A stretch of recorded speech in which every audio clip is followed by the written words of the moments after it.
정원의 기억. 이번에는 메디테이션, 명상편에서 하나 골랐습니다. 수도승의 명상 기억, 교토의 류안지 정원. 닫혀진 작은 정원이 온 우주의 신비를 끌어안고 있는 곳. 떨어지는 나뭇잎 소리마저 생생히 들리는 고요함 속에 진정 우리는 왜 정원을 만들까를 되새기게 하는 사찰의 정원. 류안지 정원을 한마디로 소개하는 글인데요. 이것만 보아도 굉장히 정적인 정원임을 짐작할 수 있을 것 같아요. 선은 무의식을 수련하는 종교로 알려져 있다. 그러나 단지 무의식의 세계만을 말하는 것은 아니다. 무의식의 세계로 이끄는 것은 의식의 세계다. 그런 의미에서 우리는 의식을 발현시켜야만 한다. 일본 선정 불교의 후계자로 겐쿠치를 지키는 수도승이면서 현재 젠가든 디전으로 명망이 높은 마스노 순묘가 설파하고 있는 선에 대한 철학입니다. 불교 종파 중 하나인 이 선종은 우리의 의식 수련과 발현을 위해 명상이라는 수련법을 권장했는데 그 명상의 방법 중 하나가 바로 정원을 만드는 일이었습니다. 종교의 공간 속에 이렇게 만들어진 이 젠가든은 이후 일본 정원의 큰 줄기를 이룹니다. 그중 교토의 사찰, 류안지 중종 정원은 그 완성도가 빼어나 백미로 손꼽히죠.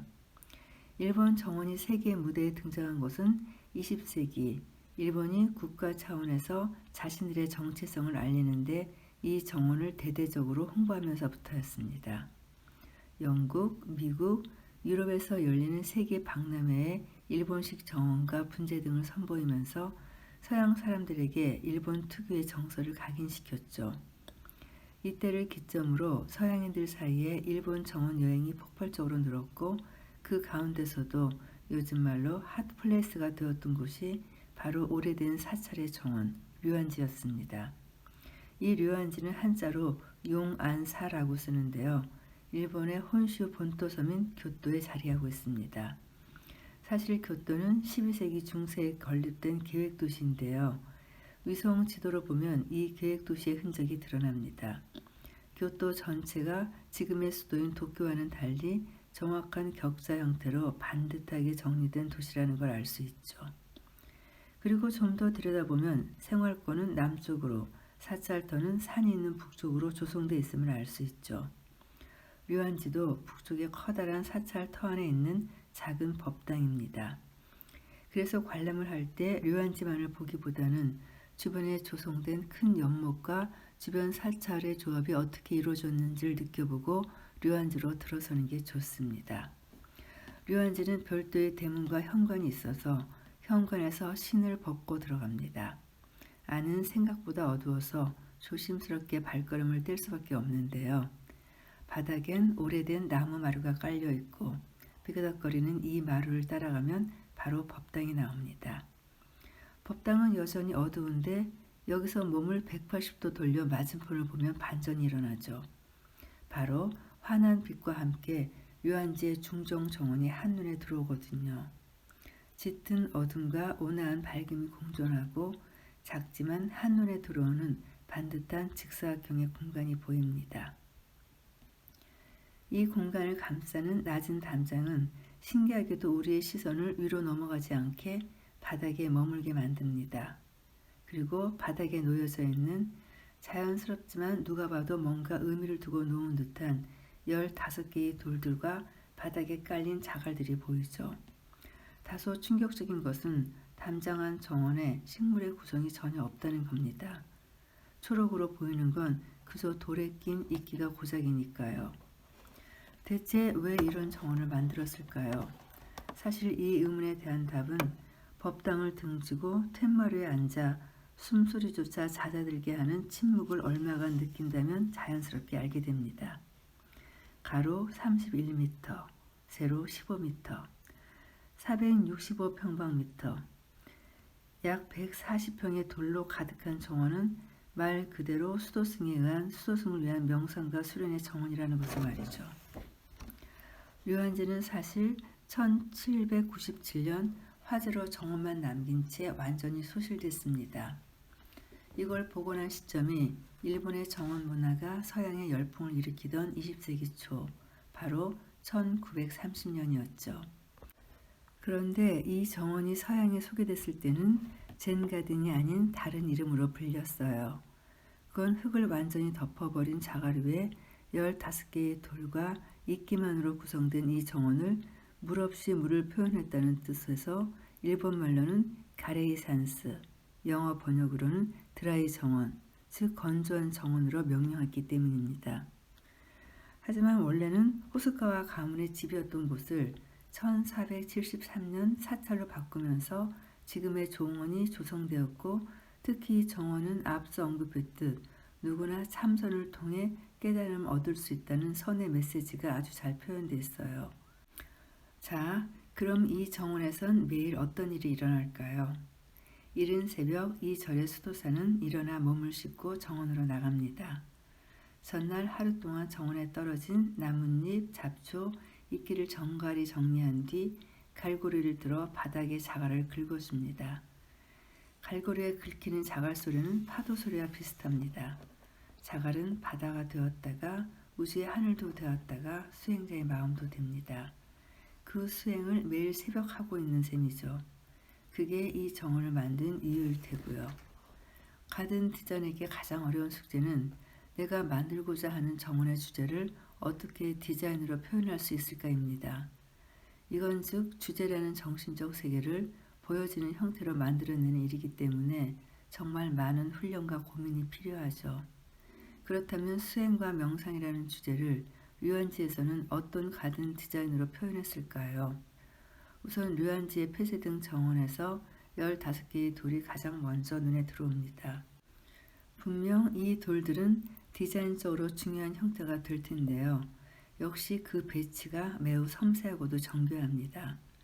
어느 방향에서든 15개를 한 번에 볼 수 없도록 정교하게 조율되어 있죠.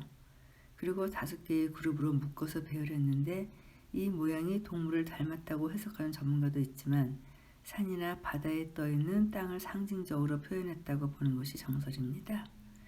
영어의 nature, landscape라는 단어를 번역할 때 우리는 산수라고 하죠. 일본도 똑같은 말을 사용하는데 젠 가든인 류안지의 정원 속에 바로 이 산수가 표현되어 있는 셈입니다. 그리고 가든 디자이너의 시선으로 들여다보면 담장한 정원에 그 어떤 나무 한 그루도 초본식물 한 점도 없음을 알게 됩니다. 이건 이 정원을 디자인한 수도승이 식물에 대한 관심이 없어서가 아니라 이 정원을 만든 핵심이 바로 수행과 명상에 있기 때문입니다. 식물이 피어내는 꽃, 잎, 줄기의 울긋불긋한 색채는 우리의 정신을 가다듬는 데 도움이 되지 않는다고 본 것이죠. 더불어 이 정원은 끊임없이 변하는 세상사의 고통스러움이 아니라 그걸 끊어내고 이루는 고요함을 상징하니까요. 가든 디자이너 입장에서 보면 류안지 정원은 추구하는 바를 아주 명쾌하게 디자인으로 표현한 좋은 사례라고 볼 수 있죠.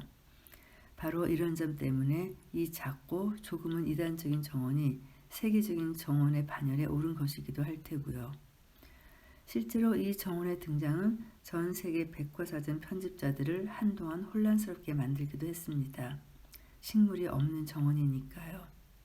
정원을 정의하는 필수 요소로 여겨지던 식물을 과연 빼도 되는가 하는 점 때문이었죠.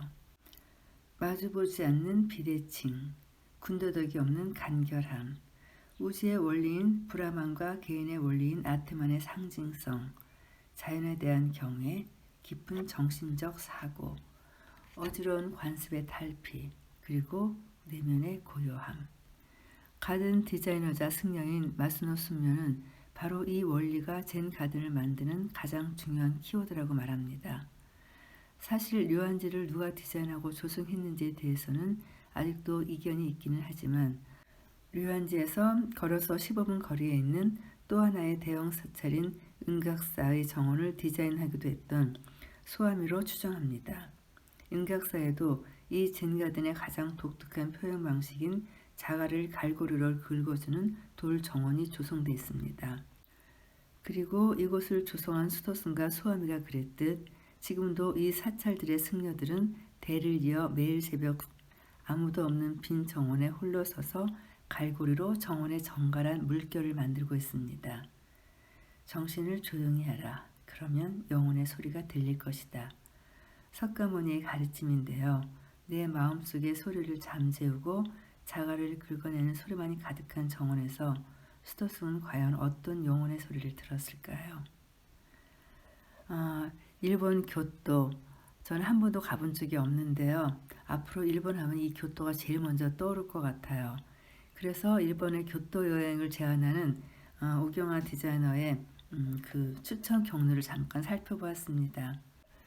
2박 3일 정도로 묘안지와 금각사, 은각사, 남선사, 동복사를 두루 살펴보는 젠가든 여행을요. 뭔가 색다르고 품위 있고 그리고 무엇보다도 힐링이 되는 그런 여행이 될 것 같아요. 이번에는 류안지 정원과 거의 정반대의 느낌을 갖고 있는 화려한 궁전, 바로 프랑스의 베르사유 정원을 살펴볼까 합니다. 아직도 세계에서 가장 넓고 가장 돈을 많이 들여 조성한 정원으로 손꼽히는 곳, 반듯하고 정형화된 예술성의 극치를 보여주는 곳으로 서양 정원사에서 왜 이 정원을 백미라고 칭했는지 그 문화를 이해할 수 있다. 이렇게 한마디로 요약을 했는데요. 절대 권력과 욕망 그리고 허무함의 추억이라고 소제목을 붙였네요. 정원을 순수하게 인류의 취미 공간으로만 볼 수 있을까요? 17세기 프랑스의 정원을 보면 아니라고 해야 할 것 같아요. 당시 정원은 권력을 과시하는 공간이었고 그곳에 서 있는 수목의 위치와 형태, 조형물 하나에도 강렬한 메시지가 숨어 있었으니까요. 프랑스 베르사유 정원은 흔히 루이 14세의 정원이라고도 하지만 그 이야기는 당시 그의 재정장관이었던 니콜라 푸케의 정원 보르비 콩트로부터 출발해야 합니다. 푸케가 재정장관으로 활동을 시작했던 시기는 정확하게 1653년부터였죠. 그리고 그가 보르비 콩트를 완성하고 대대적인 파티를 열었던 시점이 1661년입니다. 루이 14세의 신임을 얻은 지 8년 정도의 시간이 흐른 때였는데요. 그런데 왕까지 초대했던 이 파티는 결국 엄청난 비극을 불러오고 맙니다. 그날의 파티는 정말 화려했습니다. 수백 명의 사람들이 초대됐고 당시 프랑스 최고의 극작가 몰리에르의 작품이 시연되었으며 발레 공연과 야간 불꽃쇼까지 펼쳐졌죠. 물론 이렇게 푸케가 성대한 파티를 연 목적은 자신의 저택과 정원을 자랑하고 싶어서였습니다. 그의 정원은 그간 본 적이 없는 새로운 규모의 디자인이었습니다. 그 축이 3km에 달했고 건물의 테라스에서 쭉 뻗은 직선 끝에는 4m에 가까운 헤라클레스의 상이 세워져 있었고요. 또 정원은 방대한 크기뿐만 아니라 마치 화려한 카펫을 보는 듯한 일정 패턴으로 장식된 파테르라는 신개념 화단이 펼쳐져 있었습니다. 하지만 이 정원에서 당시 23살이었던 루이 14세는 엄청난 불안감에 휩싸입니다. 재정장관으로서 푸케의 재력이 왕실을 능가할 정도인데다 몰려든 사람들의 인파는 두려움까지 느끼게 한 거죠. 이로부터 몇 주 되지 않아 드디어 사건은 터집니다. 루이 14세는 푸케를 국가의 재정을 횡령하고 왕의 권위를 훼손했다는 혐의로 감옥에 가둡니다. 뿐만 아니라 보르비 콩트를 비롯한 그의 모든 재산을 몰수했고 결국 푸케는 1680년 감옥에서 세상을 떠납니다. 그렇다면 루이 14세는 무엇 때문에 그렇게 두려움을 느꼈을까요? 실은 우리가 아는 태왕 루이 14세는 처음부터 권력이 막강했던 건 아니었습니다. 아버지 루이 13세가 세상을 떠나고 4살의 나이로 프랑스 역사상 가장 나이 어린 왕이 되었는데요. 어머니 앤 왕비와 재상이자 추기경이었던 마제랭의 강력한 후원으로 왕은 될 수 있었지만 힘이 미약했습니다. 결국 1648년 9살이 되던 해에 루이 14세는 프랑스 귀족들의 반란으로 궁에서 쫓겨나 겨우 목숨만 부지하는 삶을 삽니다. 생전 처음 겪어본 배고픔과 배신의 상처, 외로움은 5년 동안 이어졌고 후에 왕궁으로 복귀하긴 했지만 이 어린 시절의 상처는 평생 트라우마로 남았죠. 이 사건을 계기로 그는 누구도 자신의 권위에 도전할 수 없는 강력한 왕이 될 것을 다짐합니다. 이런 맥락에서 본다면 그가 왜 푸케의 팥에서 공포를 느꼈는지, 왜 가장 신뢰했던 재무장관을 감옥에서 죽게 했는지를 어느 정도는 짐작할 수 있을 것도 같습니다. 그리고 푸케를 감옥에 가둔 같은 해 재상인 마자랭도 죽자 그는 새로운 재상을 더 이상 뽑지 않고 자신이 모든 것을 직접 통치하는 프랑스 역사상 가장 강력한 왕이 됩니다. 짐이 곧 국가다. 이 유명한 말도 그가 23살 때 한 말입니다. 뿐만 아니라 신은 자신을 통해 직접 말한다고 천명하면서 종교의 정치 개입도 막았죠. 또 스스로 태양을 상징으로 쓰면서 훗날 그의 별칭이 태양왕이 되었던 거고요. 그리고 이때부터 루이 14세는 왕권을 과시하기 위해 푸케가 했던 일을 그대로 따라합니다. 파리와 떨어진 왕실의 사냥터였던 베르사유 궁을 확장하고 개조하는데 보르비 콩트를 담당했던 건축가 루이 르보, 화가 샤를 르브랭, 그리고 정원을 디자인한 앙드레 드 노르트를 그대로 기용했던 것이죠. 이때 이들에게 내린 루이 14세의 명은 하나였습니다. 보르비 콩트보다 더 크고 더 화려하게 만들어라. 1682년 정원과 건물이 완성되어 왕실의 공식궁이 파리에서 베르사유로 옮겨졌습니다. 공개된 궁은 실로 어마어마했죠. 그런데 루이 14세가 가장 공을 많이 들인 부분은 건물보다는 정원이었는데요. 정원은 보르비 콩트의 디자인을 그대로 빌려왔지만 그의 바람처럼 더욱 크고 화려해집니다. 3배 이상으로요. 하나의 축으로 이어진 물길만 무려 5.7m, 50개의 연못 분수와 620여 개의 제트 물 분수가 설치됐고요. 500개가 넘는 조각물이 배치되죠. 보르비 콩트에서 선보인 파테르는 그 패턴이 더욱 화려해지고 크기도 2배나 커졌고요. 이때 완성된 베르사유 궁전과 정원은 전체 평면도를 한판에 그리기도 어려울 만큼 역사상 가장 크고 가장 돈을 많이 쓴 강렬하고 화려한 최고의 정원이었습니다. 이 기록은 지금도 깨지지 않고 있고요. 이 정원의 열쇠를 쥐고 있는 디자이너 앙드레 르 노르트에 대해 알아볼까요? 그는 원래 3대를 이어온 왕궁 정원사 집안의 사람이라 정원 전문가로 이미 유럽 전체에 소문이 자자했습니다. 푸케의 보르비 콩트는 물론이고 1667년 나폴레옹이 개선문을 추가한 그 유명한 파리의 상제리제 가로수를 디자인했고 이보다 전인 1664년에는 지금도 파리의 대표 공원인 튤리르 정원도 디자인했죠. 정원 역사에서는 이 르노트르식의 디자인을 특별히 프랑스식 포멀 가든 혹은 바로크 정원이라고 합니다. 강력하고 확실한 하나의 축을 세운 뒤 이 축의 좌우를 뚜렷하게 대칭으로 놓아 균형 잡힌 압도적인 힘을 느끼게 하는 디자인 기법이죠. 이는 18세기 말 영국의 풍경 정원이 나타나기 전까지 100년 넘게 유럽 전역에 가장 큰 영향을 끼친 정원 양식이었습니다. 그런데 여기서 궁금한 점이 생깁니다. 지금과 같은 과학기술이 없을 때 어떻게 5km나 넘는 직선의 축을 정확하게 만들어낼 수 있었을까요? 게다가 그 수많은 분수와 연못의 물은 대체 어디에서 공급되고 어떻게 한꺼번에 뿜어져 나온 걸까요? 그건 당시 프랑스의 수학과 과학의 발달과 연관이 깊습니다. 당시 프랑스는 정치뿐만 아니라 예술, 과학, 수학 등의 학문 또한 유럽 최강이었죠. 우리에게도 익숙한 수학자인 데카르트는 물론 17세기 위대한 수학자인 피에르 드 페르마, 파스칼 등이 모두 이 시기 프랑스에 있었으니까요. 아마 이런 수학 과학의 이론이 발전하지 않았다면 베르사유는 4년이라는 시간 동안 그 방대한 면적을 그토록 화려하면서도 기능적으로 만들어낼 수 없었을 겁니다.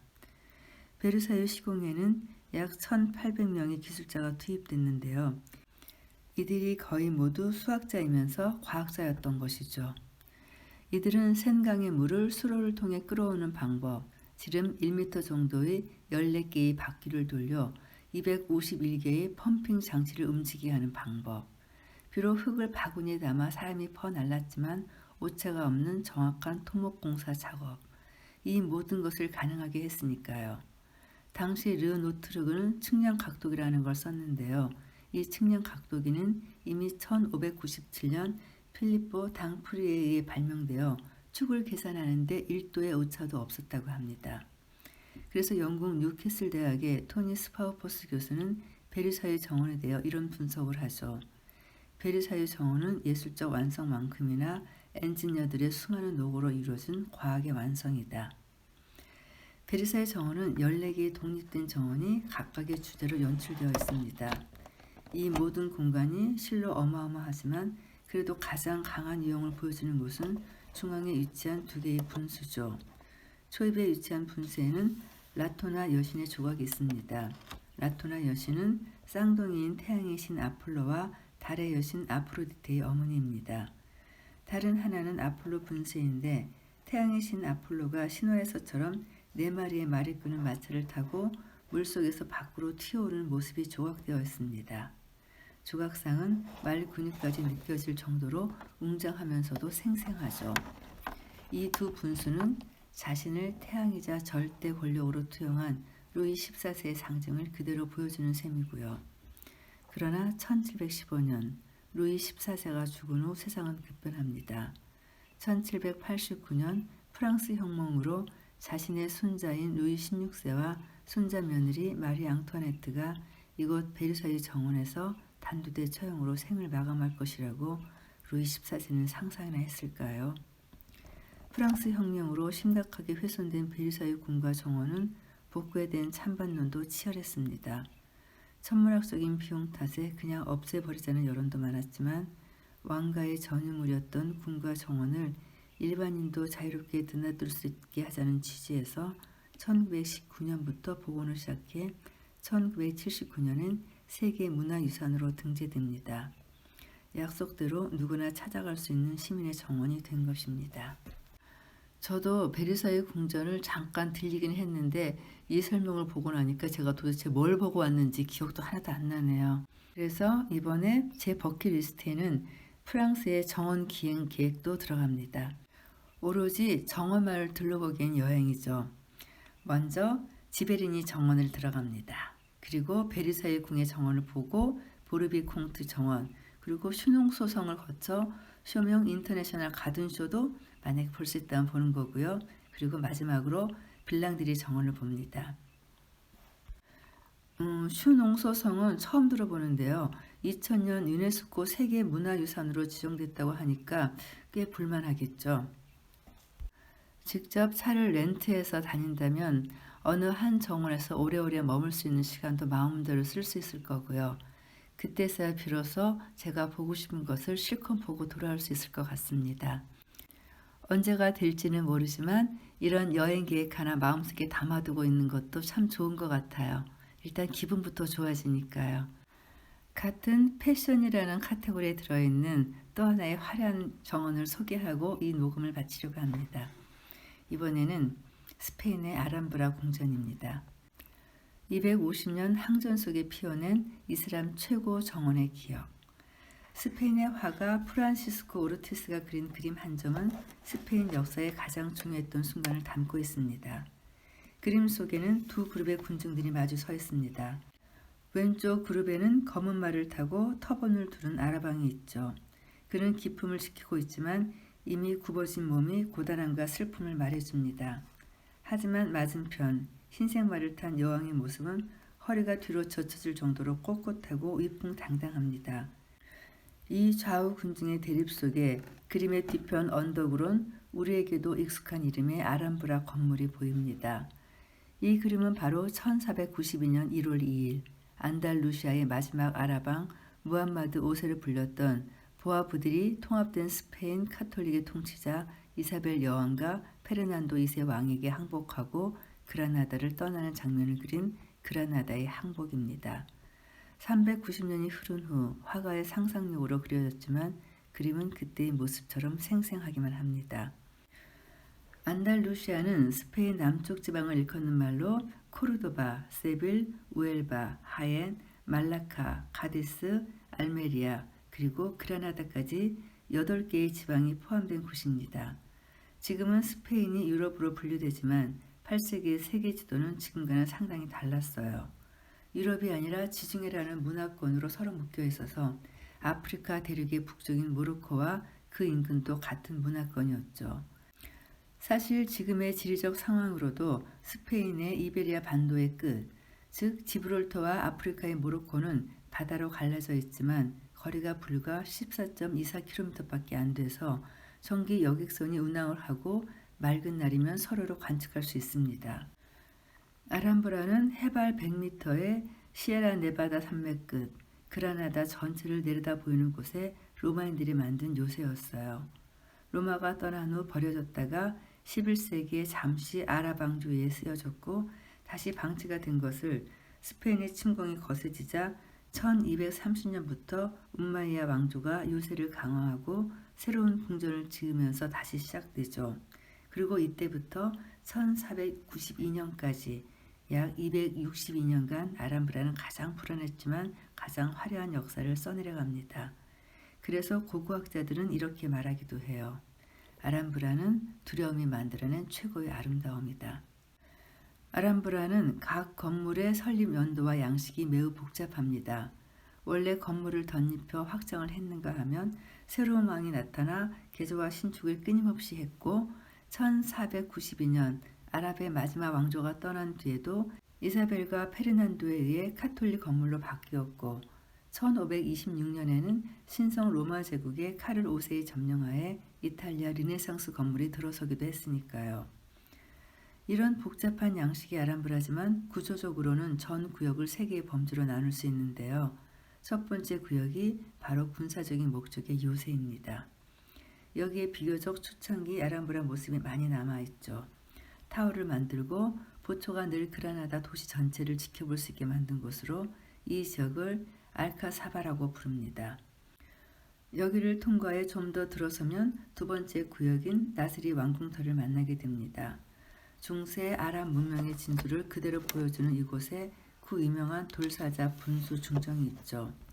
돌로 만든 12마리의 사자가 입에서 물을 뿜고 있고 이 분수의 물이 열십자로 중정을 가로지릅니다.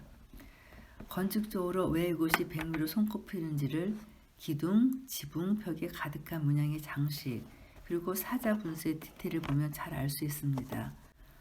정말 혀를 내두를 정도로 정교하고 화려해서 보는 순간 긴 설명을 듣지 않아도 충분히 이해가 되죠. 하지만 여기에 숨겨진 비밀을 하나 더 알게 되면 더욱 놀랄 수밖에 없습니다. 바로 하루 종일 사자 입에서 뿜어지는 물이에요. 스페인에서 가장 덥고 강수량이 적은 안달루시아에서 하루 종일 물을 뿜어내는 분수가 가능하다는 건 이곳이 과학적으로 얼마나 치밀하게 설계된 물의 공간인지 증명합니다.